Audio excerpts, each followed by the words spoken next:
Major breaking news, though, we've got, haven't we, from Manchester United, developments in their pursuit. Really significant news this. We understand the United have reached an agreement in principle with Lille around the signing.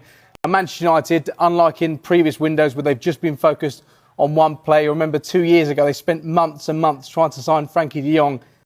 Now this is big breaking news because on the verge of sealing a move, club, we're told, are preparing an improved offer in line with valuation, which is £42.5 million. What's going on with Brian Mbeumo? Because I was just asking Sebastian Basson there whether he'd like to see him at Tottenham, but Manchester United seem to be in the driving seat. At the moment, it feels like he's headed to Old Trafford. We know that there were a number of sides that were interested in Brian Mbeumo. His record since joining Brentford in 2019 has been phenomenal. He's just coming off the back of his best ever season with regards to goals and assists. He's a key part of that Brentford side. But once again, his contract is running down. Hence why Manchester United are seeing this as an opportunity. We know that there is interest from Tottenham as well. We know that there were other sides in the Premier League that were keen on Mbeumo, but it looks like he's heading to Old Trafford. They're just preparing a second offer, which they're hoping will get the player. Who remains a candidate for Liverpool striker position, a player they appreciate, and I keep repeating to you that they are in contact with the agents of the player. So it's going to be for sure an interesting story to follow in this summer transfer window.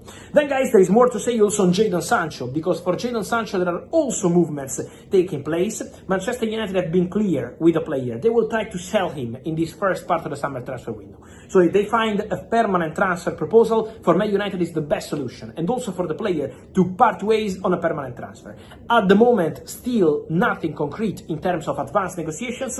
Interest from Napoli, but Napoli don't want to cover the whole salary of Jadon Sancho, and Napoli don't want to cover the whole salary even in case they sign him on a permanent transfer. So the transfer fee will not be a problem for Napoli, but the salary is too high. So or Man United accept Napoli conditions maybe later in the window, or Jadon Sancho has to accept a different salary to join Napoli. Otherwise, it's going to be a different club. So we're going to see what's going to happen with this case, but the expectation remains for Jadon Sancho to leave Manchester United in this summer transfer window after Chelsea decided not to activate the option to keep the player at the club at the beginning of the summer transfer window. Busy hours also for Chelsea. We mentioned Chelsea for this Jadon Sancho story. What about Jadon Sancho? A lot of interest in Italy.